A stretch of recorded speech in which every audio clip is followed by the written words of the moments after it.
esta ocasión te voy a enseñar, así muy breve, un repaso de lo que se vio en Aprenda en Casa respecto a qué cosa es el lenguaje figurado y qué cosas son las metáforas y otras figuras literarias. Bueno, como tú te diste cuenta, en la sesión de Aprenda en Casa se habló de que la poesía utilizaba un tipo de lenguaje distinto al que normalmente estamos acostumbrados a usar. El lenguaje de nuestra habla cotidiana lo podemos considerar lenguaje literal, aunque muchas veces mezclamos el lenguaje figurado en nuestras conversaciones. Pero ¿qué cosa es el lenguaje figurado? ¿Qué cosa es el lenguaje literal? El lenguaje literal es cuando decimos las cosas tal cual son. Por ejemplo, como en esta imagen, ¿no? Nosotros tenemos aquí en el recuadro la frase me comería una vaca entera. Si nosotros estuviéramos diciendo las cosas literalmente, eso significaría que sí tendrías que comerte toda la vaca. Sin embargo, el lenguaje figurado nos permite entender que la persona realmente se está refiriendo al hecho de que tiene mucha hambre o de que está muy hambriento. Ese es el lenguaje figurado. Y como tú viste en la sesión de Aprende en Casa, el lenguaje figurado permite que los poetas puedan escribir las cosas que observan en la realidad de un modo distinto. Esas herramientas literarias que el poeta tiene se llaman figuras retóricas. Las figuras retóricas, si tú te acuerdas de la sesión de Aprende en Casa, se estuvieron mencionando algunas. Ya que te quiero presentar esta presentación que yo me encontré ahí en internet y que yo creo que se las voy a poner ahí en la página, donde vienen diferentes figuras retóricas de las cuales tú tienes que aprender a manejar algunas para tu examen Comipems, como el hipérbatón, la hipérbole, la metáfora, la metonimia, la onomatopeya, que es muy sencilla, y la prosopopeya, ¿no? El símil o comparación también. Son muy poquitos, de todos estos son muy poquitos los que tú tienes que aprender a manejar. Y en específico se hablaba precisamente de la metáfora. ¿Qué cosa es la metáfora? Bueno, pues la metáfora es cuando nosotros vamos a relacionar dos palabras entre sí, dos términos que pueden tener una semejanza entre el mundo real y transformarlo entonces en un lenguaje figurado, como en estos ejemplos. Todas las casas son ojos que resplandecen y acechan. Todas las casas son bocas que escupen, muerden y besan. Todas las casas son brazos que se empujan y se estrechan. Obviamente ahí Miguel Hernández está haciendo que nosotros asimilemos o que comparemos estos dos elementos, en este caso las casas, como el lugar donde están las personas que son las que se pueden enterar de todo, ¿no? Las que están llenas de ojos, las que están llenas de bocas, las historias que puede haber de amor adentro de esas casas, todas las personas que hay adentro. Por ejemplo, la de aquí abajo, en tu boca de rubíes, purpúrea granada abierta. Es decir, Gustavo Adolfo Bécquer está comparando el color rojo que tienen los labios con una granada, este fruto que todos conocemos que cuando se abre se parte así como en cuatro y deja ver ese color rojo del fruto, ese color rojo que tiene por dentro. En el caso de la metáfora de Pablo Neruda, tenemos he ido marcando con fuego el atlas blanco de tu cuerpo. Es una manera metafórica, es una manera en lenguaje figurado de decir, por ejemplo, voy besando tu cuerpo lentamente. Entonces, en lugar de decirlo así de sencillo, el poeta se imagina de qué otra forma lo puede decir que no sea una manera en la que todo mundo lo piensa, ¿no? Entonces el poeta se anima a hacer sus propias metáforas y en lugar de decir voy a besar tu cuerpo o voy a recorrer con besos tu cuerpo, dice he ido marcando con fuego el atlas blanco de tu cuerpo, como una manera de decir toda tu geografía, todo tu cuerpo. Estos son algunos ejemplos de metáforas. ¿Por qué es importante que veamos esto? Porque si tú te diste cuenta en la sesión de Aprende en Casa, además de que nos hablaban de la metáfora, nos hablaban de otras figuras retóricas como la hipérbole, que era una exageración, por ejemplo, en lenguaje figurado, esta es una hipérbole, me comería una vaca entera, esta de acá arriba. Esto es una hipérbole porque la hipérbole como figura retórica significa que estamos exagerando algo. Si tú te acuerdas, en Aprende en Casa te pasaron, por ejemplo, hipérboles como me muero de frío. Cuando el clima está muy frío decimos me muero de frío, pero obviamente no podemos estar muertos. Eso es una exageración y una exageración es una hipérbole. Otra hipérbole, pues bueno, es como cuando te dice mamá en casa, ya te dije 1,000,000 de veces que laves los trastes. Y pues no te lo puede haber dicho 1,000,000 de veces. Sin embargo, en el lenguaje figurado, pues sí nos lo puede decir así.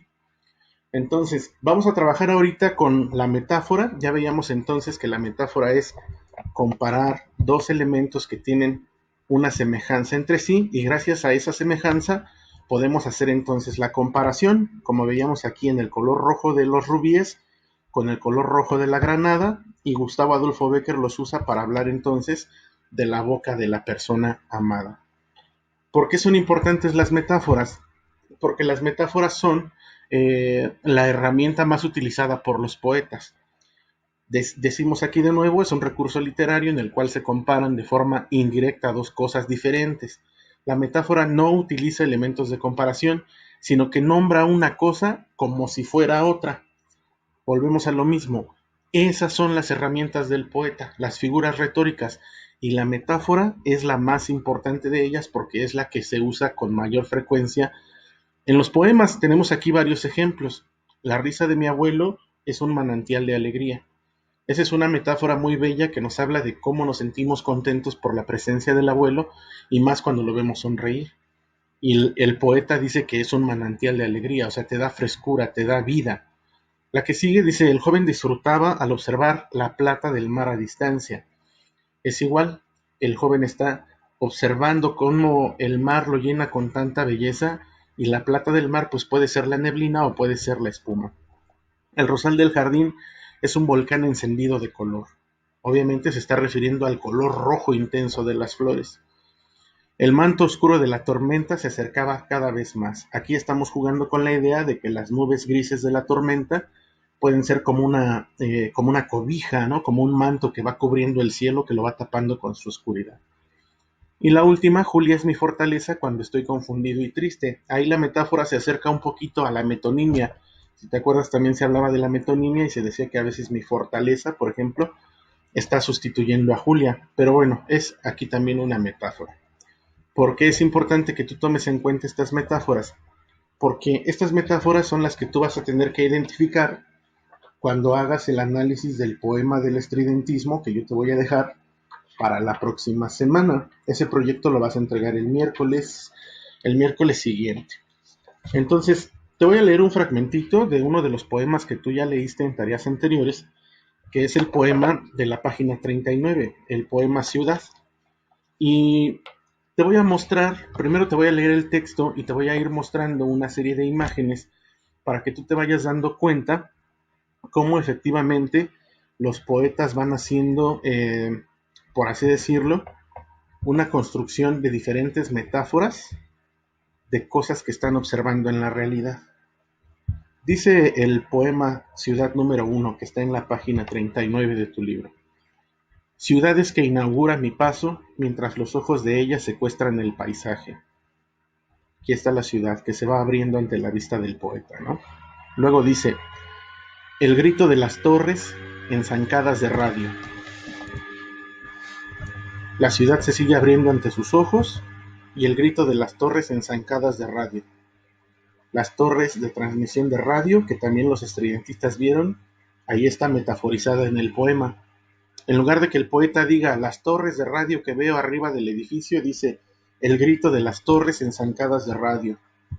Los hilos del telégrafo van colando la noche y en las últimas cartas regresó la distancia. ¿Por qué dice que van colando la noche? Porque todo este cruzadero de cables, estos eran los cables que se usaban a principios del siglo XX para el telégrafo y para la energía eléctrica, pues formaban como un colador que solemos utilizar en la cocina, ¿no? Para escurrir frutas o pasta. Entonces los hilos del telégrafo van colando la noche y en las últimas cartas regresó la distancia. Luego dice el poema, y con la boca abierta, el crepúsculo espera que se resbale la primera estrella. Se va haciendo de noche. Las aceras se enredan a mi planta, el balcón de su adiós se entrega entero a una conversión. Y la siguiente estrofa dice, en las esquinas, las muchachas inéditas han encendido los voltaicos. ¿Qué será eso? En las esquinas, las muchachas inéditas han encendido los voltaicos. Pues son las exoservidoras que están paradas en las esquinas, junto al farol. Pero fíjate cómo el poeta, en lugar de decir eso, nos dice que las muchachas inéditas han encendido los voltaicos y en medio el pasaje metido en los eléctricos va diciendo nombres retrasados. Entonces todo esto que acabo yo de leerte, si tú te das cuenta en las imágenes, el poeta lo está metaforizando, no nos está diciendo nada más, estoy observando un montón de anuncios luminosos, no. En lugar de decir, estoy viendo anuncios luminosos, dice, el paisaje metido en los eléctricos va diciendo los nombres retrasados. Esto es lo que los poetas utilizan para escribir poesía, las figuras literarias. ¿Y por qué es importante que tú las conozcas? Porque estas figuras literarias no solamente las vas a tener que identificar en la poesía, sino que más adelante en el siguiente proyecto, que es el número 3, también vas a tener que buscar algunas figuras literarias, pero usadas en la publicidad. Por ejemplo, aquí tengo yo un cartel. ¿Cómo podemos hacer una metáfora visual? En este caso, tú puedes darte cuenta que estas dos hojas vegetales que aparecen aquí, pues es una invitación para que la gente tenga una vida más saludable, para que la gente coma mejor y pueda mantener su cuerpo más sano. Entonces, de manera metafórica, en este caso, usando la imagen, también se pueden utilizar las metáforas para transmitirle un mensaje a la gente a través de la publicidad. Ya para terminar este video te quiero mostrar unos ejemplos también muy pequeños de Aurora Reyes. Ya te había platicado de ella en el video de presentación de este proyecto. Fíjate cómo la autora metaforiza cosas tan sencillas como en este caso las frutas. Estos poemas se llaman Estudios en Otoño.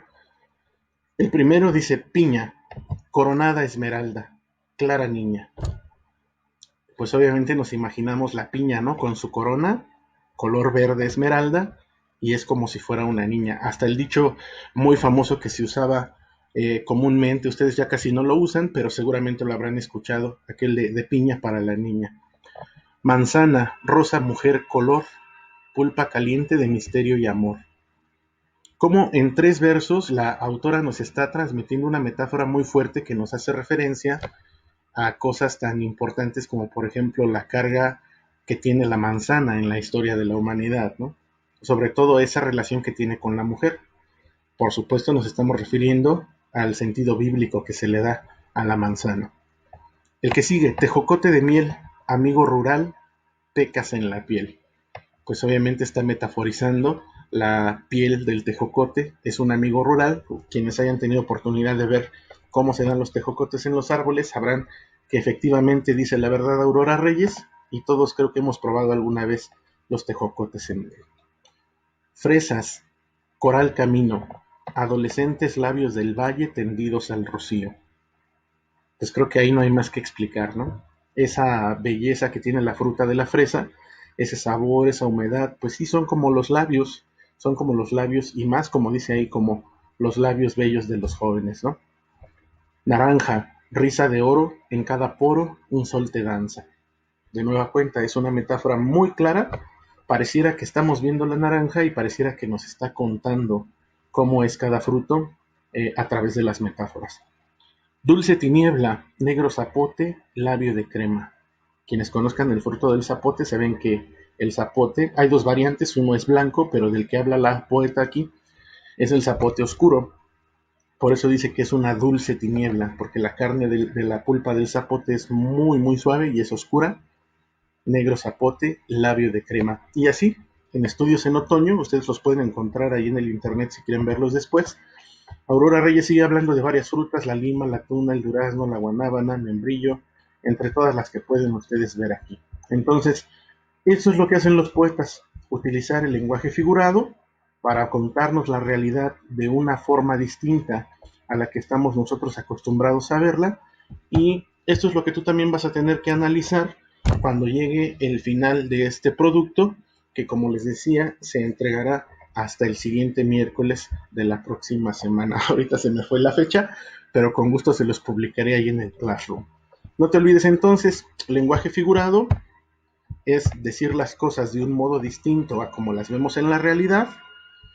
Los poetas utilizan las figuras retóricas para poder contarnos la realidad de una forma distinta, y la más importante de las figuras retóricas es la metáfora, y ya después veré si les hago otros videitos para explicarles el hiperbatón, la hipérbole, también explicarles el símil o comparación y la prosopopeya.